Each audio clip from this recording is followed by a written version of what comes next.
My name is Ember Clark, I'm 19, and until last month I was just the quiet scholarship girl, trying to survive in a house that never felt like mine. My stepdad, Roderick Vale, belongs to Portland's polished legal elite, shiny suits, shiny friends, shiny lies. Well, I've always been the misplaced piece in his perfect family portrait. I learned early that in his world, power decides truth, and girls like me are expected to stay small, silent, forgettable. Maybe that's why no one was surprised when I said something felt wrong the night everything changed, because in this house my fear never mattered. But I should have known the moment Quentin Briggs walked into that room, smiling like he already owned the ending. I didn't know then that the blood on my face would be the least explosive part of the story. And God help them all, because I'm finally ready to tell it. The night started slow. Classical jazz, soft lighting, glasses clinked and laughter sounded practiced. Roderick called it an intimate evening with legacy investors. I called it a trap disguised in gold. I stood near the spiral staircase, velvet dress tight at the ribs, heels 2 sizes too sharp. Quentin walked in late. No tie, just arrogance poured into a navy suit and those 2 white veneers. He scanned the room like a predator. His gaze stopped on me. "You clean up nice," he said, stepping closer, breath laced with top-shelf scotch and something rotten underneath. "Don't. 1 drink. Don't be rude." I moved away. He followed. I went upstairs.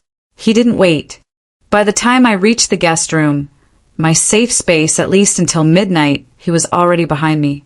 The door slammed. I turned. Then pain. The kind of pain that disconnects your ears from your breath. That makes time stretch out like an old VHS tape unraveling. He hit me. Again. Again. I screamed. No one heard. Downstairs, they were toasting a brighter tomorrow. My phone hit the ground. He kicked it. Smashed it. Blood filled my mouth. Then, footsteps. Door creaked. Roderick. He stepped in. Quiet. "Quentin," he said, calm. "Enough." No panic. No rush. No hand to help. He looked at me, then at Quentin. This didn't happen. Quentin wiped his knuckles with a silk napkin from the bar cart. Smirked. Left. I stood. Wobbled. Blood dripping down my leg. Roderick didn't flinch. "You'll be fine," he said. "Do not make a scene." I laughed. Bitter. He beat me. He's untouchable. I'll go to the police. Roderick's eyes turned to ice. "You won't. Because if you do, you'll destroy this family." There it was. The truth. Power protects power. Blood doesn't matter unless it's on the wrong carpet. At the ER, Roderick told the nurse I'd tripped over high heels. His tone was convincing. His credentials did the rest. I sat under fluorescents, waiting for x-rays and painkillers. Inside, I was already burning. Next morning, my mother didn't come. Roderick handed me a check. Blank. "You can have your tuition paid, your debt gone, your life back, if you let this go." I tore the check in half.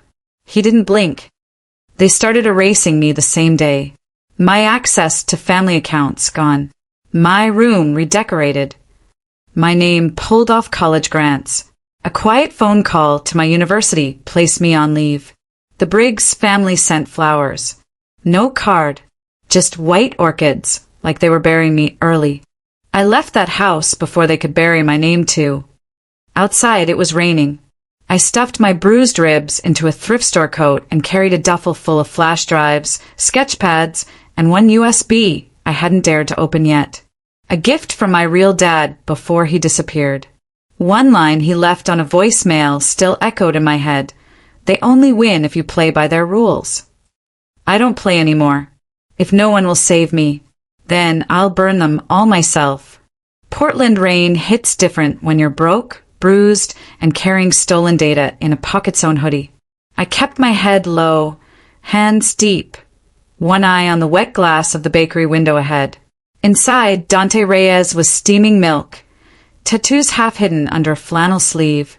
eyes scanning the street like he was expecting someone worse than me. He wasn't wrong. I stepped in. Bell jingled. Cinnamon. Burnt espresso. Floor still sticky from the lunch rush. He looked up, froze. Jaw tightened.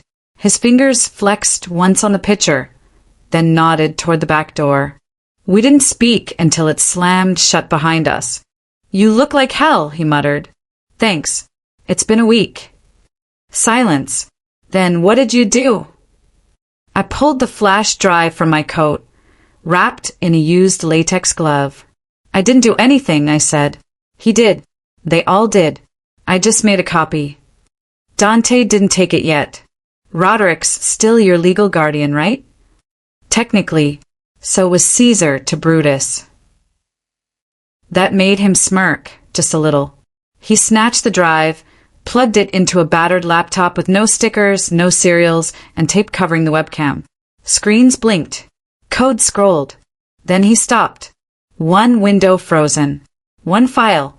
"Holy shit," he said. "Where did you get this?" His study.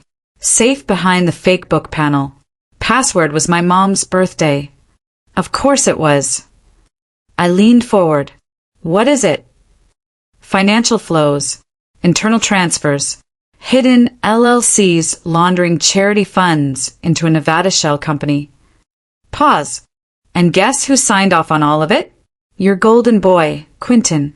Plus, someone with initials RV." I didn't breathe for a full 10 seconds. "Money doesn't just buy silence," I whispered. "It funds the machine that erases truth." Dante nodded, slow. "I can trace it, but if we go public, they'll shred us in court before anyone blinks." "Then don't go public," I said. "Go cinematic."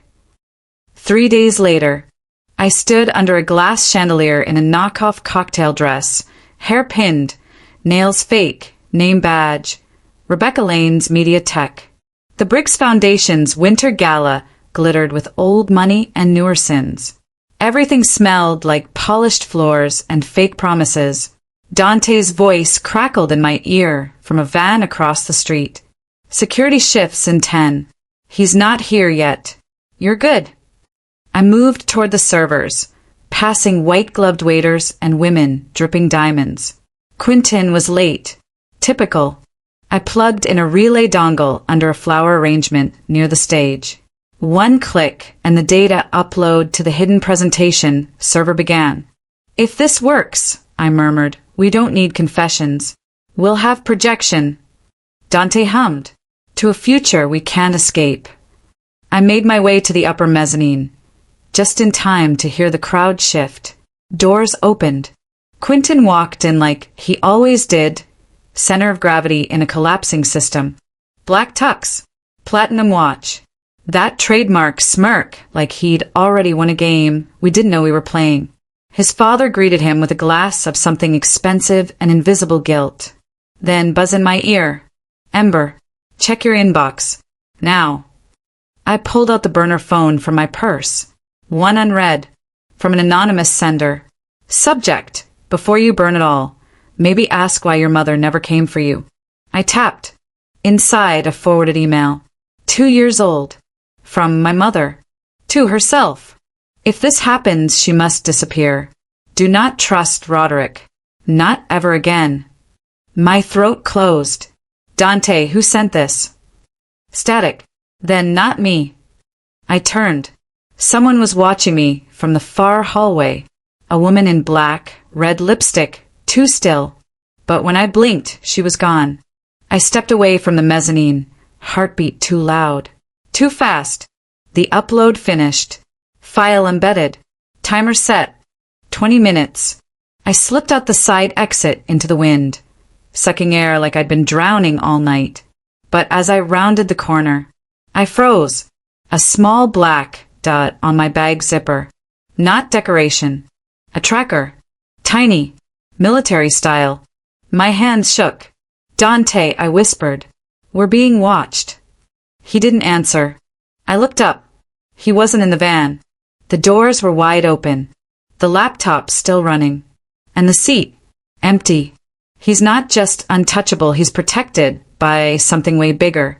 The van was open, laptop humming, but Dante was gone. No blood. No scuffle. Just gone. I backed away slow. Looked up. Nothing but dark windows and indifferent sky. My hand gripped the burner phone. Signal dead. The tracker on my bag blinked once. Red. Like a heartbeat out of rhythm. There's a rule in survival. Don't run blindly. Don't freeze stupid. Move deliberately. Think sideways. I dropped the bag into the nearest trash chute and vanished into the alley's shadow. I didn't stop until the lights blurred into one long smear of downtown paranoia. The safe room was just a nickname. It was a boiler room 2 floors under the public library, once a janitor's break space, now the last place on earth with no camera access. Dante set it up back in high school when he used to pirate Blu-ray releases before they hit theaters. Concrete. Dust. Silence. I slid the metal bolt. And finally, breathed. Then a vibration in my back pocket. New number. Text only. Are you ready to lose everything to prove you were right? No ID. No trace. I stared at the screen. Yes. Sent. 5 seconds later, Dropbox link. 1 click. Files. Videos. Logs. An address. AMC Holdings. Internal Security Archive. Hidden folder. File name. Q-Red undersum. A chill ran up my spine. Quentin. Red Room. The phrase wasn't metaphor. It was code used in litigation to denote high-risk, non-public recordings. Something too damning to store on any company server. Something they didn't even want to admit existed. The file was encrypted. Password hint. The one who disappeared first. My hand clenched. Dad. I typed the name. Nothing. I tried again. Middle name. Birth year. Nothing. Then I tried the name of the folder where I found the flash drive he left. Library 13. File unlocked. I hit play. Dark screen. Then night vision. A basement. Tile floor. Brick walls. And Quentin. Dragging someone into frame. She was unconscious. Me. I staggered back while rising. I had no memory of that. Just the party. Just the upstairs room. Then the screen glitched. Cut. Time skipped. Suddenly Roderick appeared. Face clear. Calm. He didn't stop it. He whispered something to Quentin. Audio caught it barely. Not here. We're not cleaning this one. End of video. No timestamp. No metadata. But I knew. This was after the attack. After my scream. After my blood dried on the rug. They'd taken me somewhere else. Wiped it from my memory. How? How far did this go? I slammed the laptop shut. They didn't just bury me, I said aloud. They rewrote me. The next day, I went to the only person who owed me something worse than honesty. Nolan Reeves. Quentin's ex-best friend.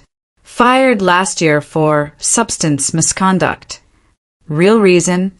He found a folder on the company's financial VPN and asked the wrong question.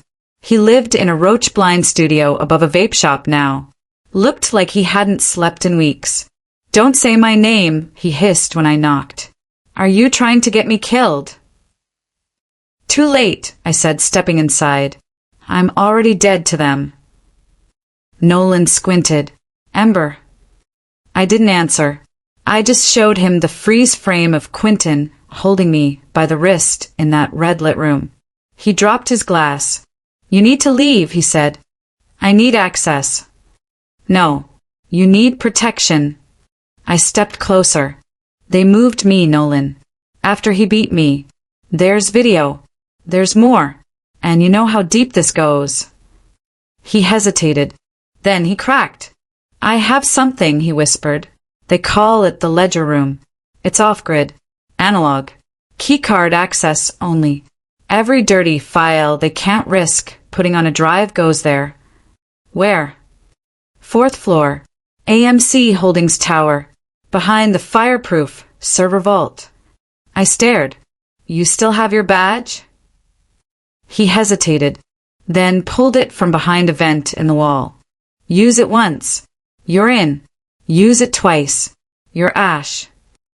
10 hours later, I was in black again. Elevator to floor 4. Nolan's badge in hand. Timer in my head. I made it past the main door. Past the retinal scanner. Into the file vault. Dim, cold. Smelled like old ink and forgotten power. Rows of boxes. Paper. USBs. Keycards. Then, a folder. No name. Just red wax. Inside, documents. Transfer of guardianship of Ember Clark. Signed off by Roderick Vale. Months before my mother married him. My hands trembled. There were receipts. Hospital forms. A neurological treatment plan. Memory suppression. I wasn't just attacked. I was rewritten. That wasn't just blood on the carpet that night. It was erasure. The first cut was legal. And I just slit the second vein. I was still holding the documents when the door creaked. My pulse flatlined. Footsteps. Soft. Deliberate. Not Nolan. I slid the file back into its envelope, tucked it beneath my coat, reached for the nearest fire extinguisher. The shadow moved. A figure stepped into the light. Not a security guard. Worse. Delaney Briggs. Quinton's cousin. Real estate shark. PR assassin in heels. She wore red like it meant war. I knew you'd dig here eventually, she said, voice cool. Didn't think you had the guts. Didn't think you still had a conscience, I replied, grip tight on metal. I don't. Her smirk curled. But I do have a proposition. She tossed something. It clattered on the tile. An old prepaid flip phone. One call. 15 seconds. After that, you're on your own. I hesitated. Why? Her gaze darkened. Because they erased someone I loved, too. I hit dial. Static. Then a voice. Familiar. Cracked. Almost broken. Ember. My heart stopped. Dad. His voice fractured. I don't have long. They're listening. They always were. Tears blurred my vision. Why didn't you tell me? I tried. The flash drive. The code. I left you every breadcrumb I could before they... A click. Line went dead. I screamed. Delaney was already walking away. They've silenced worse, she said. You better move before they realize. I paused the camera feed. I bolted. Cut through a back stairwell. Out a maintenance exit. Into Portland air thick with threat. Nolan's apartment was dark. The door was cracked open. I stepped inside slowly. The air felt wrong. Like rot wrapped in cologne. Then I saw it. His phone smashed, laptop missing, and scrawled on the mirror in red lipstick. Truth costs more than blood. That's when the knock came. Not at the door. Behind me. A closet. Someone inside. I swung it open. Empty. But the ceiling vent. Slightly unscrewed. A whisper overhead. Then silence. My skin crawled. I ran. Next morning, I went to the one person who hated the Valles more than I did. Agent Kamari Ellis. Internal Revenue Service. Division of Criminal Investigation. Black blazer. Unforgiving eyes. A reputation for taking down billionaires with paper trails. I caught her in the parking lot before she could open her Tesla. I have something, I said, breath ragged. You want a RICO case? I've got you one. She didn't flinch. I don't deal in rumors. I tossed her the USB. Then deal in proof. She plugged it into her encrypted phone. Paused. Scanned. Then her expression shifted. Where'd you get this? From the inside. Who else knows? Too many. And none of them safe. She looked up. You just lit a fuse that can't be undone. I nodded. Good. Hours later, I sat alone at a bench on Hawthorne Bridge. Fog rolled in like a curtain call. I opened my phone. An email had landed in the burner inbox. No subject. Just a JPEG. A photo. Me. Dante. Nolan. At the gala. circled. Underneath, a single line typed in all caps. The red room isn't the worst room. I looked up. Someone was standing across the street. Black coat. Hood. I blinked. Gone. Again. Every breath I took felt stolen. Every shadow felt like it knew my name. This wasn't just about what they'd done to me anymore. It was about what they'd been doing to others. Long before I ever bled on their carpet. The night was dark before dawn, but danger found me even earlier. I slipped into the safe house lobby, cold tile, humming neon, the smell of stale coffee. The IRS badge in my coat felt heavier than lead. Agent Kamari Ellis had the USB bookmarked. Her eyes were flat, seen too many lies to blink. "Do you want a public trial or a quiet settlement?" she asked. I didn't flinch. Public.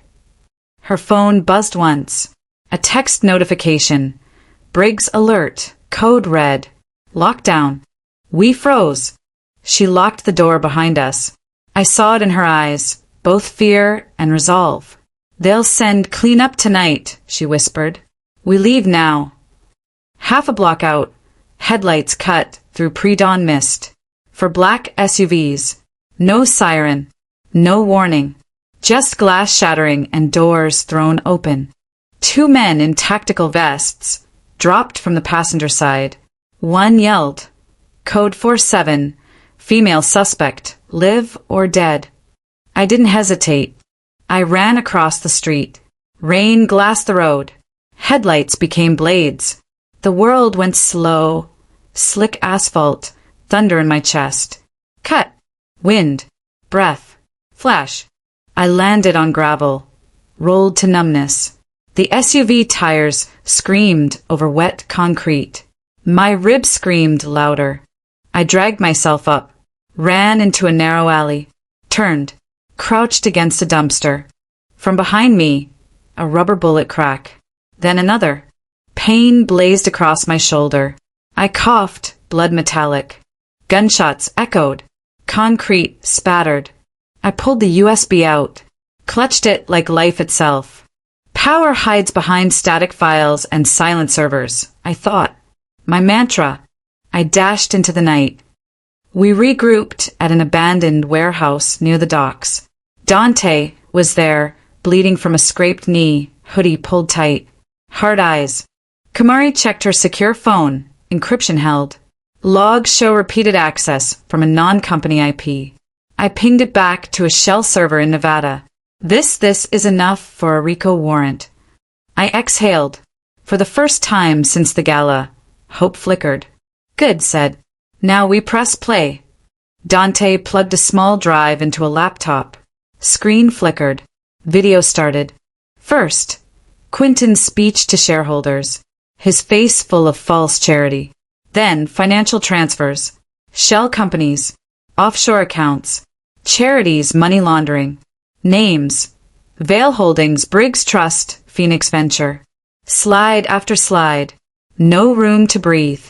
Then it flipped to me, the red room video, basement tiles, my unconscious form, Quinton's silhouette dragging me forward. Silent, cruel, but undeniable. Kamari looked up. Her face went white. A click. Her phone locked all files, encrypted, backed up. She exhaled. We file in 3 hours. We raid them in 12. That gave me time to think. About justice. About fire. I stood at the edge of the docks. The water smelt of oil and rot. Cargo ships moored like beasts in hibernation. Roderick Vale must be sweating now. His empire wobbling. All those lawyers and lawsuits. All the hush money. Gone. A gull cried. Steel moaned as chain links scraped. I closed my eyes. Sometimes the smallest spark burns down the biggest lies. I didn't know if I believed it, but tonight I'd make it real. Morning came with sirens. We drove fast. Kamari's SUV cut through early traffic. Lights off. No warnings. Just 2 survivors with real evidence and nowhere to hide. The crackdown began before noon. Corporate offices sealed. Vaults breached. Firewalls exploded by warrant. Stock symbols froze. Headlines flickered. Breaking. IRS and DOJ seize assets of Briggs Corporation. Dante and I watched from a rooftop across the city. Helicopters thundered. Flames licked the sky near headquarters. Some kind of electrical fire? Possibly sabotage. The screens showed panicked executives fleeing glass towers. I didn't smile. Not relief. Not yet. I wanted them to feel it. The weight. The collapse. Suddenly, gunfire. 2 figures running across a rooftop. Grabbed. Detained. Cameras captured them mid-sprint. Security contractors paid off to do the dirty work for the clean world. The world watched. And finally asked, "Who is Ember Clark?" Later, Dante and I sat on a rooftop edge. Flashing lights below danced on concrete. Rain threatened again. He handed me a bottle. No words. Just clink. I touched it. Cold. Somehow, it tasted like victory. But victory isn't a full stomach or a quiet bed. It's a living thing, hungry for justice. Kamari called. Threshold met. Evidence logged. Prosecutors moving in salvage divisions. They'll need public scapegoats. I put the phone down. The city hummed beneath us. Smoke curling like memory. Steel cold. Mercy rare. I closed my eyes. When I opened them, I gave them the truth. Now, let the fire finish what I started. Morning light cut through the courtroom windows like a verdict waiting to fall. I sat on a bench near the back. The air tasted of polished wood and bad intentions. I kept my jacket tight, hands hidden, heart pounding. Quentin Briggs stood in the defendant box.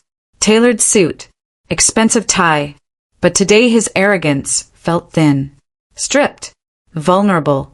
Behind him, Roderick Vale, my stepdad, the man who told me he's untouchable, watched with a blank stare. I met his eyes once. For a moment, I thought I saw fear flicker. The prosecutors rose. Files. Flash drives. Paper trails. Offshore accounts. Shell companies. The smog of money laundering lifted under the harsh light of law. Dante sat in the gallery behind me, his shoulder pressed against mine. Silent support, like a steady anchor. Then the red room footage played. Basement tiles. Fluorescent glare. My limp body. Quentin's shadow. Clear as glass. The audio of the fight, my sobs. The voices mixing. The order. The whisper from Roderick. Make it go away. Gasps. A judge raising an eyebrow. A shift in the air. For once, truth was louder than wealth. Quentin's attorney sputtered. Objections filed like paper bullets. But the video stayed. The ledger stayed. The bank transfer stayed. Public trust decayed in real time. When the gavel came down, the room didn't move. The silence hit like an explosion. Guilty. Quentin's face lost color. He opened his mouth. I waited. Nothing. Roderick slumped. The bailiffs stepped forward. Cuffs clicked. Chains of corruption rattled. I stood, the bench too small for my legs. My legs shook. I closed my eyes. Outside, a storm rolled in. Thunder rumbled. The world sounded alive again. I stepped into the hallway. Reporters' cameras flashed. Questions shouted. I didn't answer. I walked out. Cold rain hit my face as I stepped from the courthouse doors. Lightning cracked above. I raised my arms. Let it wash me clean. Months later, I stood on the rooftop of a cheap apartment building downtown. Rain dripped through cracks in the concrete. I wore a thin hoodie. I had no luxury cars, no money behind me, no protection. Just a pen, a notebook, and a name carved into my skin by survival. I opened the notebook, wrote one line. Justice doesn't belong to the corrupt. It belongs to the courageous. Below, I crossed out victim. Above, I wrote survivor. I collapsed back against the railing. City lights blurred beneath wet glass. Distant sirens. Life stubbornly moving forward. Beside me, Dante exhaled smoke. Start over, he asked. I shrugged. Yeah, but first I build. The wind gusted. I thought of my mother, the one who vanished long ago. Of the whispers she left behind. Of promises lost and secrets buried. In the distance, police vans rolled out. Media vans too. But no one chased me. No one tried. Because tonight I wasn't running. I was free. I closed my eyes. And in the dark, I heard her again. They only win if you play by their rules. I cracked a smile. Then I walked away. The empire burned. And I rose from its ashes.